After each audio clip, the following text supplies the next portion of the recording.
I'm rejoined by my friends, people that I was running Outlaws of Alkenstar with. The full stream will be on my Patreon. It's for people on my Patreon, and there'll be an edited version of this stream for my public channel.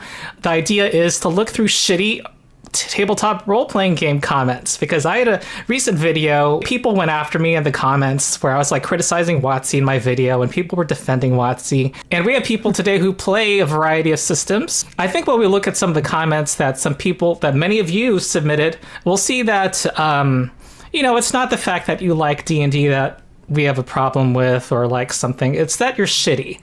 That's the real problem. And that we all agree, all of those of us who are different, play different games, think that you're shitty. So. And I've censored all the names of people we are going to make fun of. Do not go and harass these people, because they do not deserve it. And I don't want to state that at the start of every stream we're talking about this. Yeah, and you don't want Ronald the Rules Lawyer to be counter-harassed either. So I am Ronald the Rules Lawyer. I primarily make Pathfinder 2e content, but I also cover D&D. Swing Ripper. Hi, I'm a guy. I'm also like Ron, but instead of focusing on rules and what exists, I focus on how you start to bend the edges of the system a lot. Pathfinder guy mainly, but I have dabbled in a lot of the PBTA rules-like games, or 5 years of experience in D&D 5e as a GM, so I am allowed to bash it. You ran it up to level 18. My name is Discourse from the Dungeons and Discourse channel, and I run a show every 2 weeks where I cover the latest news in the RPGs field, which means that for the last year it's been pretty much wall-to-wall Hasbro scandals, but, one day it might be something a little bit different. What up? My name is Offbeat Outlaw. I make funny skits, but I also go do deep dives into the rules in order to make very high-powered characters, typically for level 20 Dungeons and Dragons play. 5th edition. I think it's a good system, but also I criticize the company that makes it, because they are disconnected from their audience and make stupid decisions. But also nuance. That is all. Why don't you guys tell me, what is this latest controversy about sushi and tacos? So that's the very last slide in the presentation. If it's that, maybe we should save it? Viewer, if you want to find out about that, you have to stick to the end. Get that AVD going, guys. On my Discord, from a recent video, I asked people to submit comments, a channel called Funny RPG Comments. This is specifically talking about spike growth in the new version of D&D. The one where you can like drag people around in it and they take damage for each square they're dragged through, right? That's always been a thing, though. Like, let's be real for real. But they doubled its damage. I found why they said the double damage is because the grappler feat lets you move full speed while you have somebody grapple now. Read next edition. Buff so it does 500 damage now. Throw PHB in the trash. Comments. Why did they do this? Someone responds. Dude, you can just disallow it at your table, or have monsters strong enough to break a grapple, or monsters with a fly speed, or monsters intelligent enough to use this trick against the party. This guy doesn't know that he can just optimize all the encounters around this one spell. Has this guy ever DM'd a game before? Jesus. You should be rewarded for trying to set this up. Is it a strategy or is it a gimmick? Like, it's a gimmick. I feel like you can't do it on every creature. I think that 250 damage even is too much damage.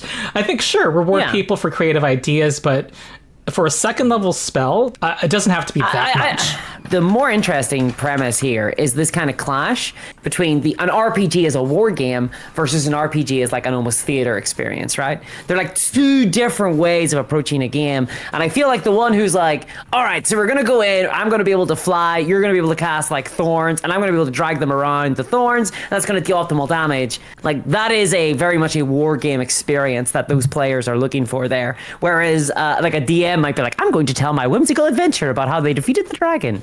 And that's, I mean, they drag the dragon through thorns for an hour and they killed him, and it was really not dramatic at all. That's a legitimate problem in a lot of RPGs. I think some RPGs suffer from it more than others.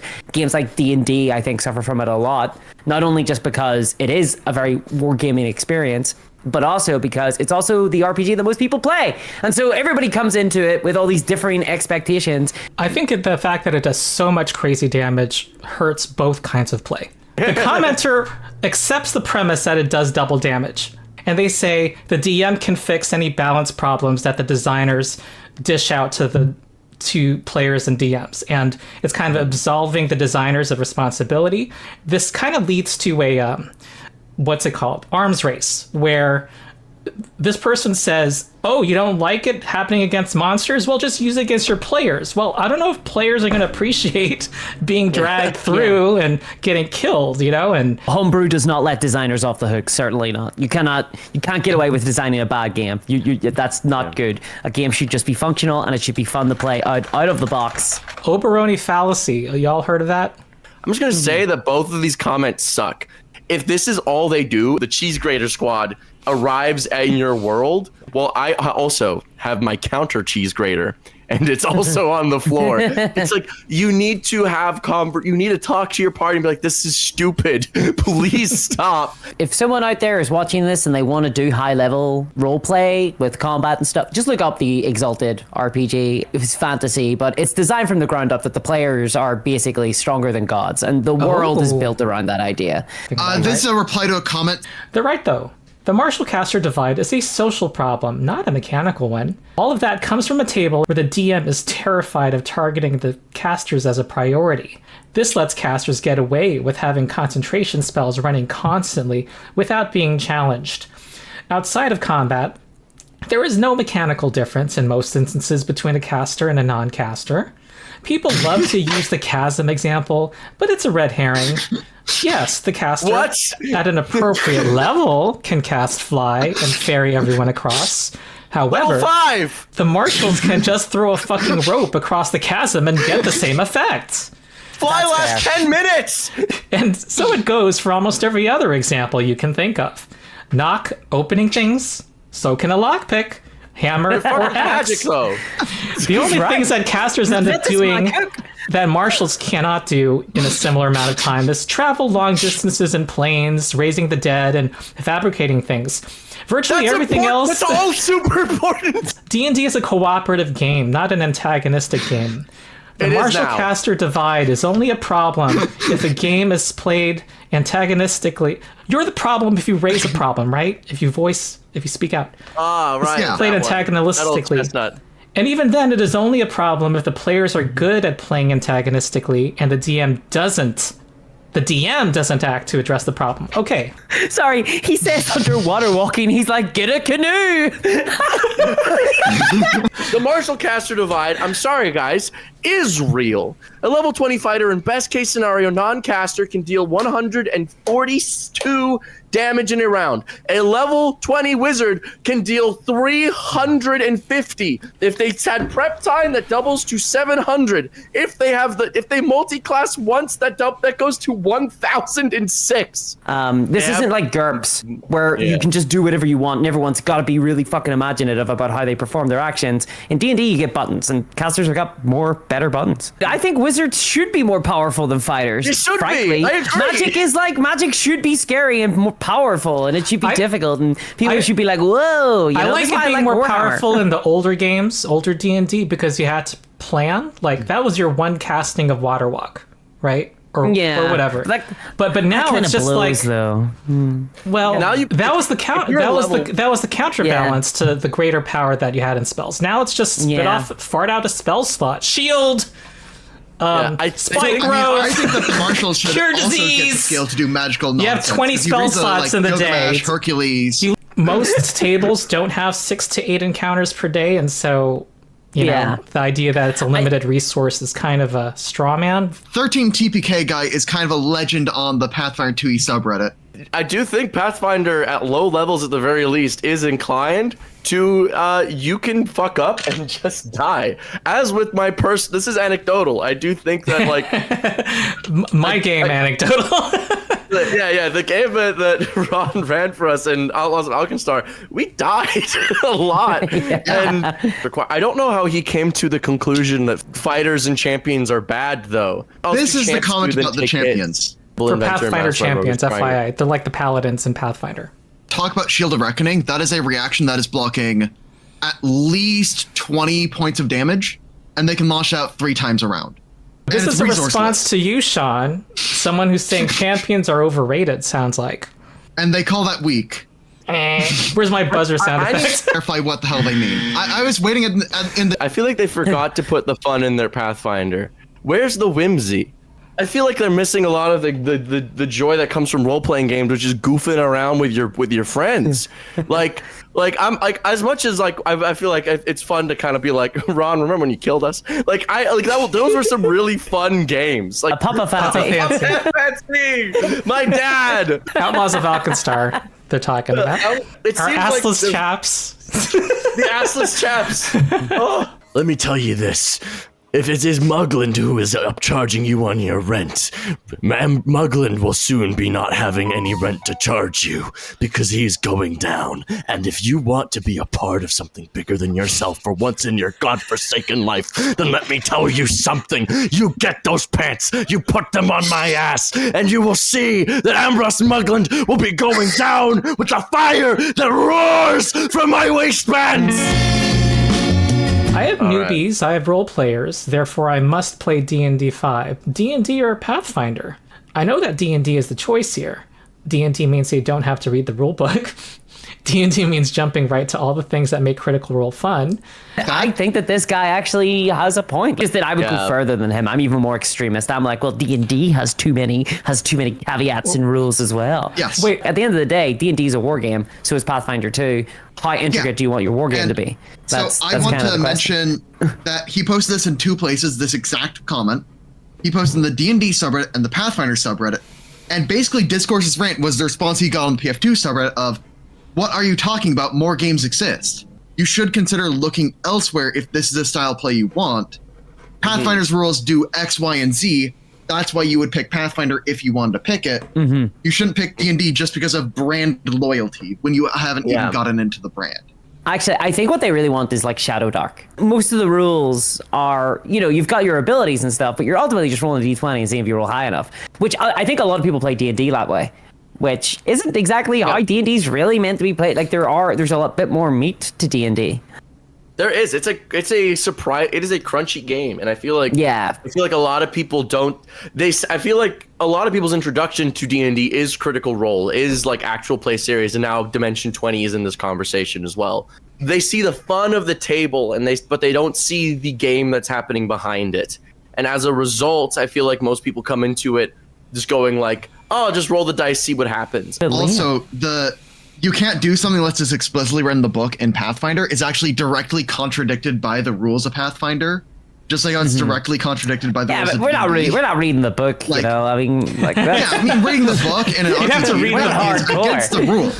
You have to automatically make assumptions about Pathfinder. That's what we gotta do. Yeah, that's how you win the arguments. If Austin were here, he'd be talking about Powered by the Apocalypse. Just want to speak in his, he'd be going, absence. Yeah. But so in Dungeon World, and it'd be, actually, OP is playing D&D 5e. It is absolutely the GM's job to create balance encounters, as that game is entirely centered around combat-focused resource attrition.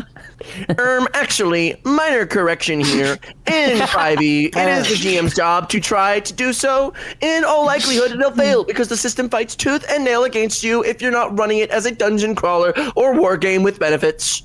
Both of them fuckers are wrong because it's 6 to 8 encounters, and an encounter is described as meeting a bar maiden, disarming a trap, or combat.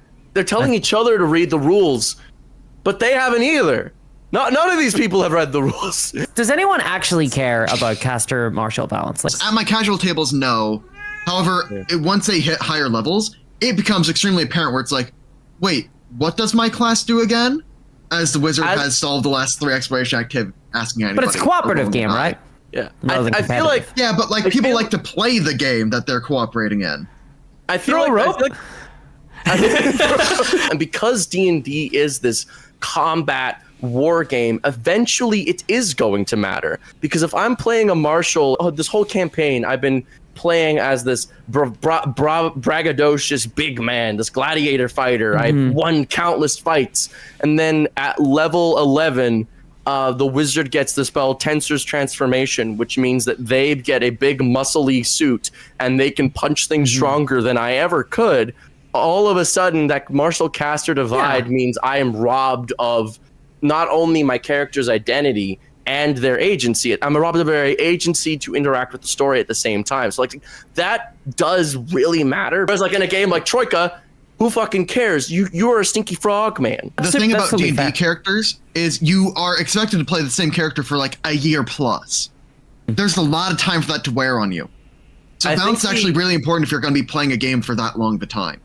At least for 5e, just most tables don't run 6 to 8 encounters per day, not because they're not concerned about the martial caster divide, but narratively, it's so hard to fit that many encounters in a day. Yeah. And the combat is also kind of drags a bit too. Someone in chat talked about a Pathfinder 2e stream where you're just rolling random characters. Maybe we could use a table from another RPG even.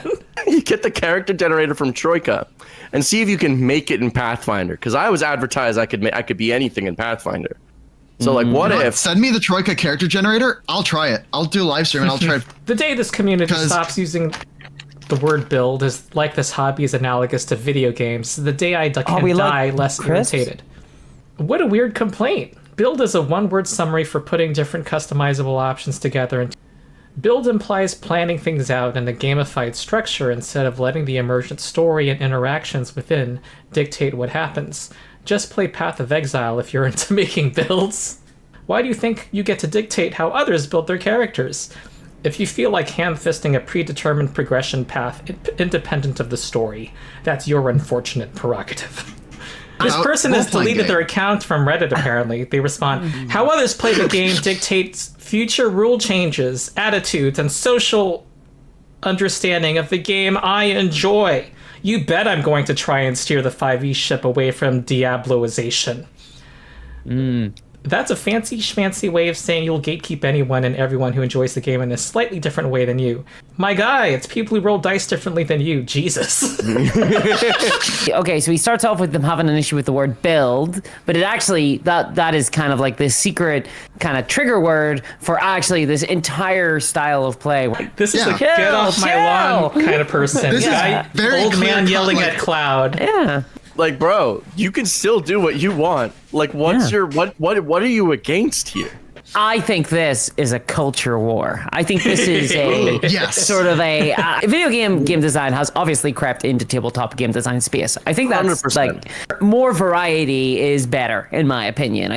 As someone who came very much from video games as being like their big hobby, and now I've diversified into tabletop and card games and stuff like that, I'm gonna stick my controversial flag in the ground here and say video games have better game design on average.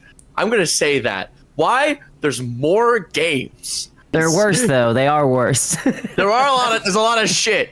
The more that these hobbies intermingle, the better. I think there's a level of craftsmanship that goes into TTRPGs that is definitely not seen in a lot of video games. I think this guy's attitude insults the potential of tabletop RPGs and video games.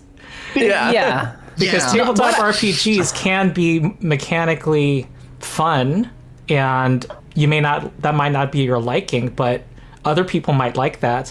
And also, video games are not just Diablo. I mean, there's so many interesting, story, also, the marriage between games out video there. game and board game has led to some very good games. Notably, there's a lot of experiential stuff in tabletop role-playing games. You cannot design for them in a space like video games because often they are literally just performance between players. They're like, there is space at the table to just converse and to talk in character. It's really hard to design for that in a video game. There's like board games that kind of simulate it, like For the King and stuff, where, everyone's playing like a noble and they have to vote on things, or like Secret Hitler, stuff like that can kind of get the idea of like role-playing, but nothing does it as well as a tabletop role-playing experience, including video games. And I think it depends on what you're like looking for from a tabletop game. If you're looking for like crunchy mechanics, if you're looking for like better, like a looter experience where, you want to get better weapons and then go fight things, I think there are video games that can replicate that. Baldur's Gate 3, for example, I think almost does D&D better than D&D. But what you can't do in Baldur's Gate 3, and what you can't do in a lot of other video games, is you can't converse with other players, form a plan together that impact on the world and build something. You kind of like build a citadel, and suddenly now you're playing this completely different experience from the platformer that you started as, right? That's only one type of play. There are other types of play. People who really enjoy the mechanical side, and like, yeah, it's gatekeeping to be like they just shouldn't be allowed to do that. The end. They shouldn't be allowed to converse about that. The death of role playing. Yeah, we've all had a vote, and you're out. That's it. Done. Do folks want to see this? Sounds like a spoof. The spoof version, DD Circle Jerks made of that exact post. TTRPGs are about imagination, which is why imagining what your character would be is bad. We all know that builds stifle creativity. You want to come into a role-playing game with a roll you intended to play? When you roll -3 to your strength in the river once you make a strength check, that feels unfair because God hates you, and gods are characters. That's called immersion, you fucking children. You want to play a paladin with 3 points and plus holy damage or whatever? Path of Exile does that better. You want to play a lizard man? The animal companion feat so you can have a pet triceratops that you ride around? Path of Exile does that better. These kids and their builds are destroying the hobby. I feel like my brain is reading this as if some stranger ran up to me on the street and just went, builds are wrong! And I'm like, what? Just find a group that wants to play. If you don't want to play combat encounters, just find a group that wants to roleplay heavy. They're out there. They exist. I feel like there's also a lot. You're being too reasonable. I'm You're just right. like, you're right. You know what? Call of Cthulhu came around once. My players were all trapped in a house under attack by a gang of ghouls. One of the players makes an idea roll and realizes the house has a hidden attic, and they could all go and hide in there. Pulling the hidden staircase closed behind them as they went into the attic, one of the other players doesn't like the party's chances, so instead, this bozo proposes destroying the staircase entirely by pouring gasoline all over it and setting it on fire. And they are all trapped in the attic, with their only means of escape now being the attic window, which has no balcony outside and only a pipe about 1 meter away as a possible way of climbing down. 2 of them die trying to get out of the attic, and the other 2 nearly die from their injuries. They never actually saw a ghoul. Wow. Actually, this could have been solved quite easily with Fly or Featherfall. Were you restricting caster classes for this campaign? Or is that a function of the Call of Cthulhu module? Which, by the way, I haven't heard of before. Wait, was that person being sarcastic, Sean? I thought that was someone. Nope, that's just the average intelligence of a Facebook user. I feel like This Where was did you put it a down? private Discord server that one of the people in our server had joined to look to play a game and didn't know what it was until they were already in there, took a few screenshots, got out. This is primarily an 18-plus RP server. Violence and smut can occur. This is not a safe space. The word is not a liberal arts school. We are not politically correct, so if you are a blue checkmark, you might have a bad time here. That being said, no one should be an asshole. I used a gender-neutral term. Satisfied? Jokes can happen, and comedy is what brings mankind together. This is like, we are politically incorrect here. We're gonna legalize humor, and men have big, strong muscles, and women... magic is stored in the boobies, in case you didn't know. Guy, anybody else sick of their wife, fellas? Am I right? Oh man, my bitch ex-wife Larissa. I can't believe. She's taking the kids. Oh, what a cunt! We're just joking, guys. Just legalizing humor. It's odd. It's really strange. So this is in the RPG subreddit r/RPG. I like playing 5e. 5e is, by far, the system I can put the least amount of effort into while still being an active contributor at the table. Our GM pitched Morkborg and then Shadowdark by talking a lot about old school D&D. Outside of combat, those OSR games feel more like your DM is running you through an escape room with the amount of time you spend asking questions about the environment and trying to figure out what gets you through dungeons. Yeah. Okay, same with Blades in the Dark, Monster of the Week, Heart, but from a different angle. The way the conversation plays out at the table is constantly demanding improv on everyone else. I was constantly getting frustrated with the DM turning the questions of how I was doing things back on me, and how much those games demand you to narrate things outside of what your character does. Pathfinder 2e is close to 5e, but building out the combat the way it does puts too much pressure on me most of the time to really figure out what was going on in combat and make tactical decisions and use 3 actions, quote, wisely. I know this basically all sounds like you prefer 5e to these other games because you have to actually try to play them. But the answer is actually, yeah, exactly. It's not that I'm checked out on my phone or something, but I've learned I'm not actually interested in thinking too much about my part at the table. I think being there at a game night with friends is fun, but I mostly just want to be along for the ride until it's time to roll some dice to hit something, maybe get in some banter in character in between encounters, and chill. In everything else I played, I'm dead weight if I'm not actively participating. In 5e, I can just kind of vibe until it's time to roll to unlock a door or stab someone, and I'm not penalized for doing that. The game is neither loose enough that it needs my constant input outside of combat, nor complex enough to need any serious tactical decisions. That's a very comfortable spot for me. Is this the first example of a self-aware 5th edition fan who's just like, you know what? Yes, it is. That's why I put it in here. It's like, I respect that. I just thought it was a good discussion piece. With how most people run D&D, this is kind of a selling point. And I'm like, this guy's not gonna get into my comment section. Not gonna show up and yell at me. I want to play D&D with this What's guy. unusual about this person is this guy's on the internet posting. That's just crazy. This is the type of player I think D&D 5e is good for. I just hate to GM the style of game for this kind of player. That's the guy! Dungeons and This guy Dragons. Tacos? Never back down. Question mark? Sushi? What the fuck is this nonsense? This is a picture of Heroes Feast, right? So this is a picture of a bunch of adventurers consuming some food, a wide variety of foods. And this guy is not a fan of it. And I agree with him. I agree with him. For myself? I think get rid of it. Get rid of all weird foods. Get rid of tacos. Get rid of pumpkins. Get rid of sushi. Get rid of potatoes.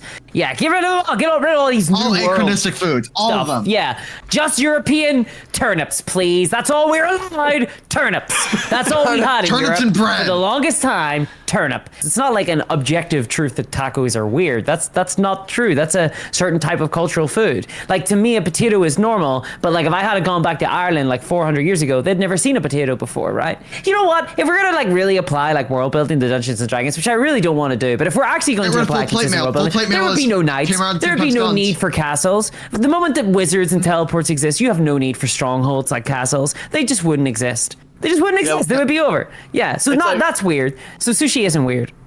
Yeah, and also, like, I have a comment here because I screenshotted this guy because he was on my ass. I had a whole discussion with him. Your mom jokes got involved, but it said someone actually said pumpkins too, and then he says normal food doesn't bother me. Yeah. It's like that just shows the whole worldview is I only want Eurocentric, specifically stuff in my games. Or I quote tweeted him, I like how these morons are too insulated, petty, and stupid to realize that sushi is borderline ancient. Tacos have been around since the 18th century, making them as plausible as a flintlock pistol. Their complaining reveals it's not realism or accuracy that they care about. I'm being instigatory. I understand. I like starting fights. It's Twitter. Go for it. Yeah. Point. Y'all acting like you want the most whiny part of this fandom crying over tiny drawings. This is me. I've had shits with more constitution. He then goes, did they come out your mouth? And I said, no, but your mom did. That's it. It's just the food chosen is so telling, I think. Like the fact that it's tacos and sushi, I think that's so telling. And then later, in order to ass cover, we have burgers and Mai Tais being brought into this. It's like, don't shift the goalpost just because you're losing, bro. You brought up tacos and sushi. You want to have a conversation about representing medieval fantasy with accurate foods? Sure, let's talk about turnips and bread.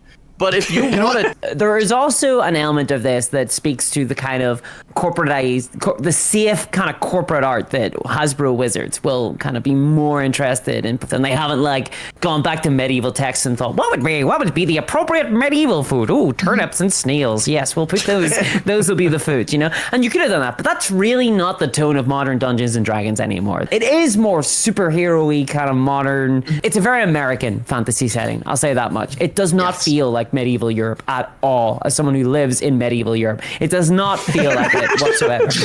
There's a legitimate perspective of people wanting something less kind of sanitized. What's the word? Something more dangerous, gritty. people wanting that. But I think the strong reaction to this is something we said before we started streaming. It's like that person who left D&D for Pathfinder because D&D was woke. This is one of those people. And of course, the joke is that Pathfinder is even more cosmopolitan and inclusive. They added in cosmopolitan, I think, more is medically a good word accurate for versions it. of HRT in Player Core 2.